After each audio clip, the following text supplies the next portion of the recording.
Welcome to Seoul's Gwangjang Market, where you'll find all the ingredients for a traditional feast. And food is just one of the ways that Korean culture is catching on in other countries.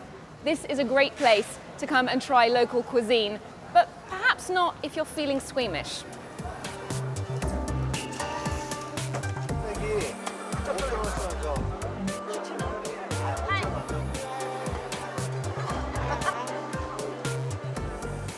This is live octopus, and looking at it, I can't help but feeling a sense of déjà vu.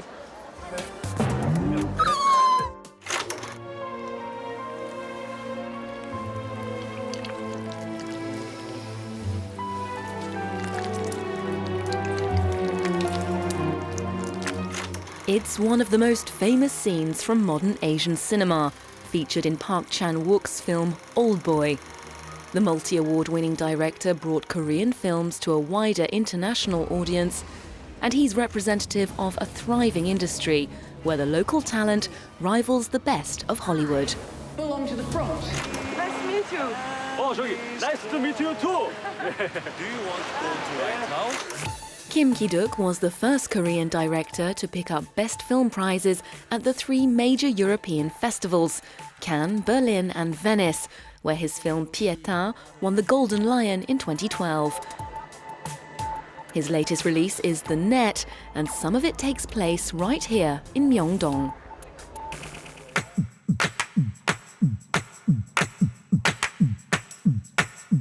안녕하세요. Yes. We're in Myeongdong. This is a very buzzy commercial part of Seoul. What does this neighborhood represent for you? 명동은 한국에서 굉장히 Myeongdong is Korea's oldest shopping district. 특히 제 영화에서는 한 3번 정도 명동에서 촬영을 I filmed here for several of my films. Bad Guy, Pietà, The Coast Guard, and The Net. The reason I chose it is because it's a symbolic place, a place that really represents Seoul. 다른 곳으로 이동할 척 하면서 명동에서 풀어줘. 이제 다 끝난 거디요. 조사는 아닌데 한 가지 남았습니다. 나한테 뭐 이러래! 독재국가로 돌아가봐야 죽지 못해서 사는 거 아니야. 내가 그렇게 간통이 필요하네? 이제 서서히 정체가 드러나. 내 북으로 돌아갈 사람이야요. And your film, The Net, tackles this issue of the military and diplomatic situation between North and South Korea. Is it very difficult for artists to talk about that? 현재 우리 남북 문제는 굉장히 심각한 상태에 있어요. Right now, the situation between North and South Korea is very serious. The North's nuclear threat, the issue of deploying anti-ballistic weapons. Many people are worried about the threat of war. Instead of dealing with this conflict ourselves, the reality is that we're surrounded by the US, Russia, China, and Japan. 이런 나라들한테 둘러싸여 있는 이 우리 현실이 그래서 Through this film, I wanted to dramatize a situation where North and South Koreans tackle our own problems and work towards a peaceful reconciliation ourselves. Personally, have you had any obstacles in your filmmaking career because of political reasons? As an artist, making films in Korea is pretty hard. Censorship was lifted a long time ago, so we can now make films about anything we want. That being said, for a film to exist, it has to be seen by an audience. In that sense, topics such as North-South relations or controversy surrounding nuclear energy plants can be made into a film, but not a lot of people will go and see it. So it will be extremely hard to get funding to produce these films. And the government won't fund these films either.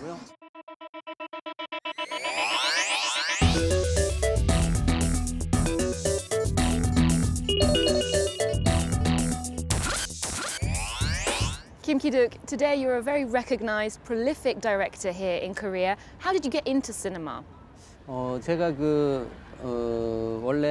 I went on a trip to France, in the south, near Montpellier. At the time, I was a street artist. During my stay, I saw two films, The Silence of the Lambs and The Lovers on the Bridge. 이두 개의 영화를 보고 After watching those films, I thought to myself, who knew such a fascinating job existed? And I started to become really interested in cinema. 영화에 대한 관심을 가지게 되었습니다.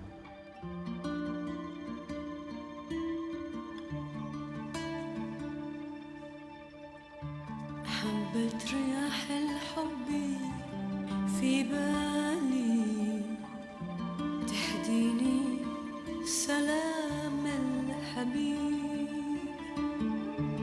حبت رياح الحب في بالي تهديني سلام الحبيب. You've won prizes at the 3 major European film festivals. How have those accolades affected your career here in Korea and abroad? 한국에서 제 초창기 영화들은 굉장히 My 많이 first films were heavily criticized in Korea. 많이 비난을 받았었어요. 제 첫 In 영화도 particular, my first and 제 second 영화들은 film. 오히려 그런 상처를 노골적으로 My films expose our painful 상처의 past 이면을 오히려 더 and make 공유하게 people 만들고 think about our 그런 collective 것들이 scars. 많이 이제 좀 비판을 했던 것 같아요. However, this didn't really go down well with local critics who didn't like that.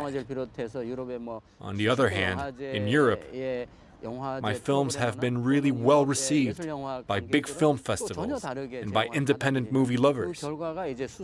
In the end, thanks to the international prizes I won, Koreans started to notice and understand my work.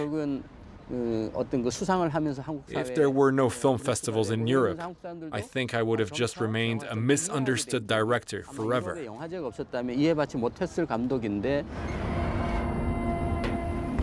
사랑, 명예, 충, 복수. Korean cinema has been very successful internationally in recent years.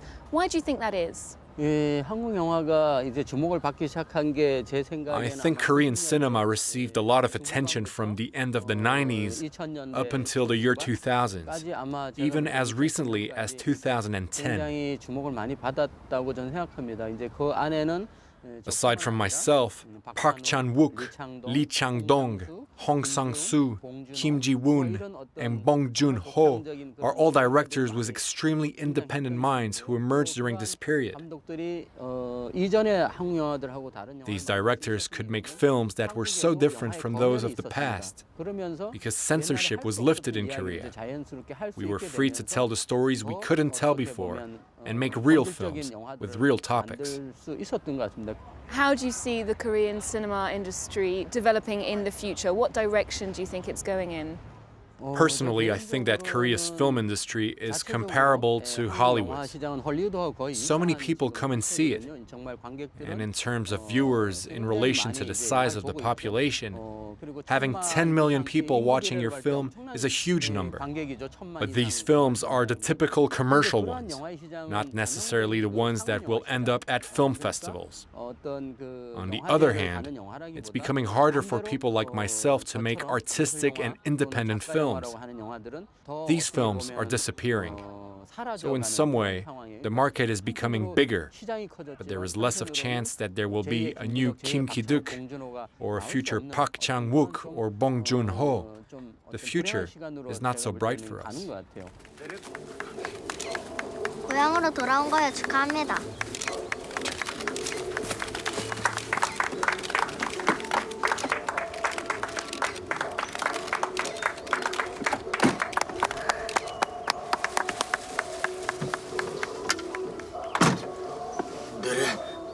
가족이래 안전합니까? 남조선에 뭐이 캥기는 거 있어? 그거야 아니디만. 기름 깃다고 걸 뭘 걱정해? It's not just high art independent cinema that's travelled beyond South Korea's borders. Television productions known as K-dramas have fans everywhere from Southeast Asia to the Middle East and even in Latin America. It's just another exponent of Hallyu, or the wave of pop culture that's bringing South Korea to the rest of the world. A soft power strategy with financial support from the government that certainly seems to be working. Series like Descendants of the Sun, this year's big hit, a wartime romance that's been exported to 27 other countries, including the US and France. 위험해서 싫은데 눈 마주친 모든 순간이 매력적이죠.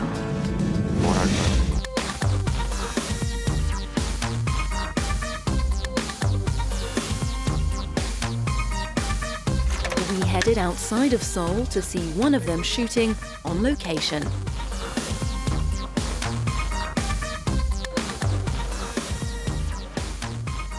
We're on the set of Man to Man. This is a new K-drama series that's being filmed for the channel JTBC. Now that's a really popular Korean cable channel because they show K-drama to countries throughout Asia. The main character of this series works for South Korean intelligence, but it's also a comedy. They've just started the shoot.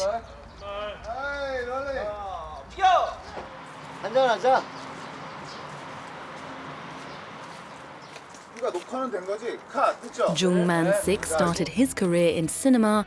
Now he's a familiar face on the small screen in South Korea and further afield. Stop. Nice to meet you. Nice to meet you. So I wanted to ask you, we can see you're busy on the shoot. Tell me a bit more about your character and the role he plays in the story. I can't tell you anything. Not yet. Sorry. Wow, it's really secret. Okay, so tell me, what are the key ingredients for a really good K-drama? Fantasy. Romantic comedies. Koreans enjoy happy stories. Stories that make you want to cry. And stories about hate and vengeance. That's because of our history. 한이라고 하죠. 마음에 담아둔 어떤 역사적인 일도 많고 하다 보니. With over 100 K-dramas screened last year alone, the format works particularly well across Asia and is making inroads into the US market too.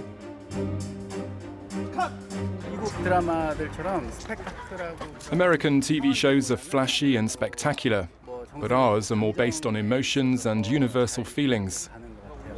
At the same time, Koreans are becoming more westernized, and the change in our taste is reflected in our shows, and I think an international public can relate to our way of storytelling.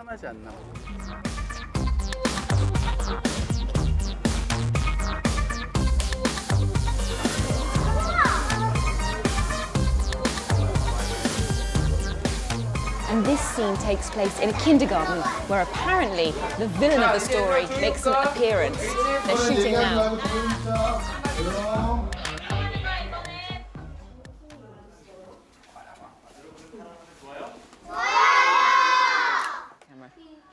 What's your name? How many times have you done this? And what do you want to be when you grow up? A new generation of actors that should be looking at a bright future, as K-drama exports have enjoyed annual growth of nearly 14% over the last 5 years.